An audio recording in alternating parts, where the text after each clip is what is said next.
Howdy, howdy, listeners. This is your host, Random Nerd, on the Critical Thinking Nerd podcast. When using labels, do we use them to identify something or someone? Or do we use labels as a power and control factor to diminish and even dehumanize a person or group of people? This episode dives into the psychology of using labels by large groups against each other.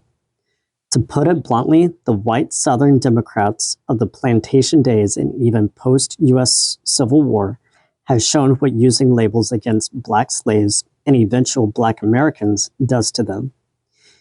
In modern U.S. politics and society, the political left, liberals, and modern progressives' usage and mistreated words of racist and fascist have lost their true meaning and being used to discriminate and dehumanize the political right, independents, and conservatives.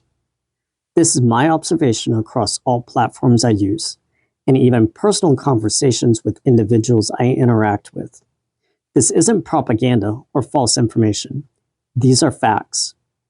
Be honest with yourself. Would you tolerate being labeled a derogatory term because of critical thinking?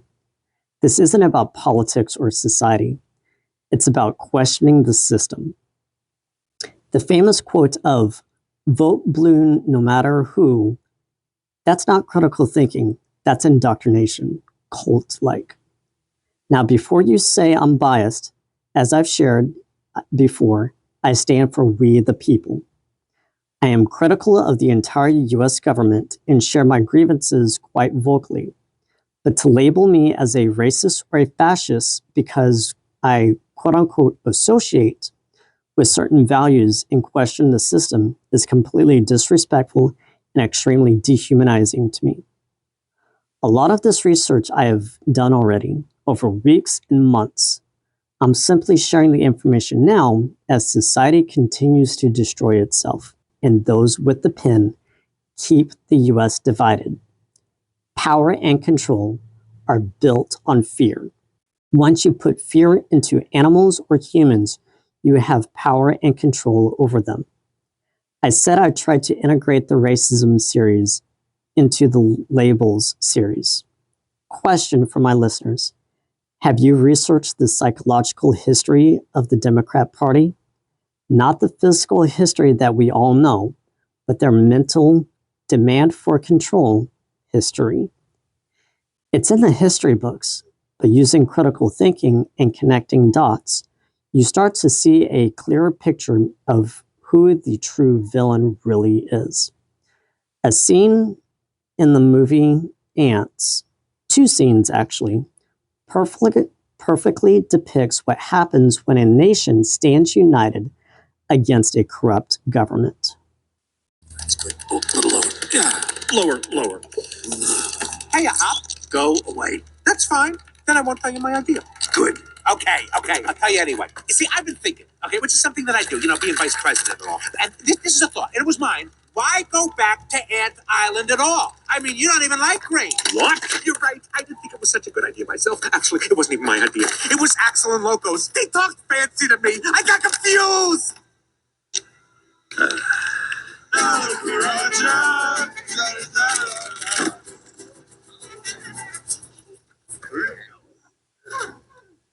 Guys, order another round because we're staying here. Yeah. What was I thinking going back to Ant Island? I mean, we just got here and we have more than enough food to get us through the winter, right? Why go back?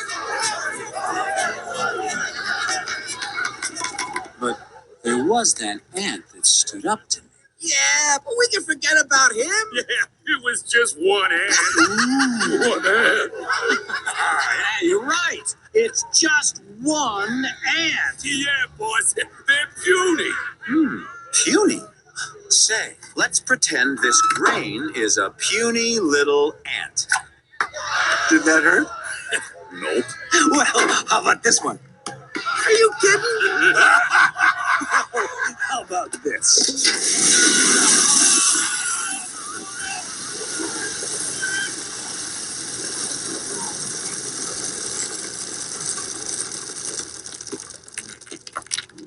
You let one ant stand up to us, then they all might stand up.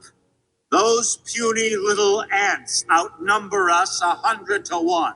And if they ever figure that out, there goes our way of life. It's not about food. It's about keeping those ants in line. That's why we're going back. Does anybody else want to stay? He's quite the motivational speaker, isn't he? Let's ride! Separately, I challenge you to listen to the U.S. Congress and Oligarchy episode, which embodies the Hopper scene of who we the people are fighting against. And now the second ants scene. Okay, everyone out! Hurry! Where's Tom? Anyone seen Tom? Whose idea was this? Huh? Was it yours, princess? Just get behind me, girls. It'll be okay. Leave her alone, Hopper! The bird was my idea. I'm the one you want.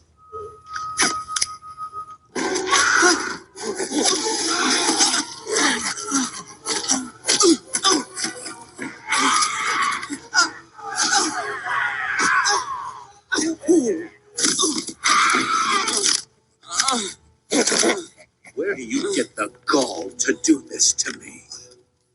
You were gonna squish the queen. It's true. I hate it when someone gives away the ending. You piece of dirt. No, I'm wrong. You're lower than dirt. You're an ant. Let this be a lesson to all you ants.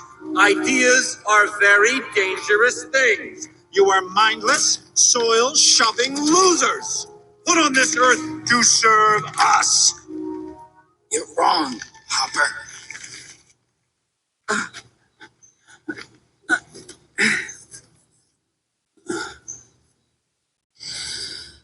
Ants are not meant to serve grasshoppers. I've seen these ants do great things.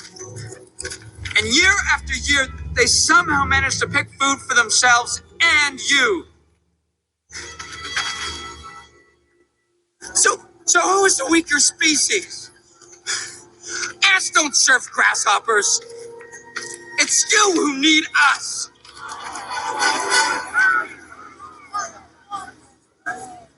We're a lot stronger than you say we are. And you know it, don't you?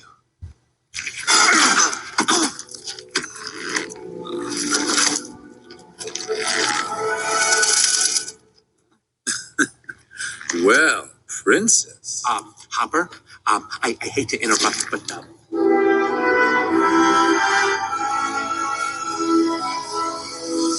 you ants stay back.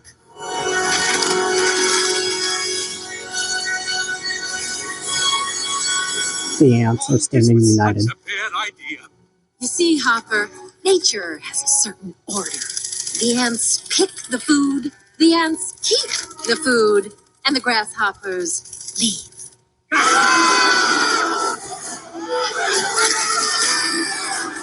so proud of you, Flick. Where are you going? They're just ants.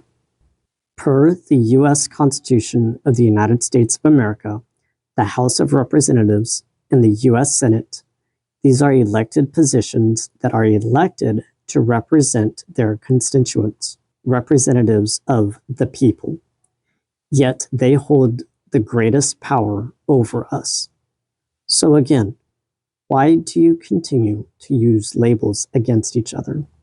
If you found this episode meaningful, please continue to listen to my next episode as I dive deeper and research further to share my knowledge with you. Thank you.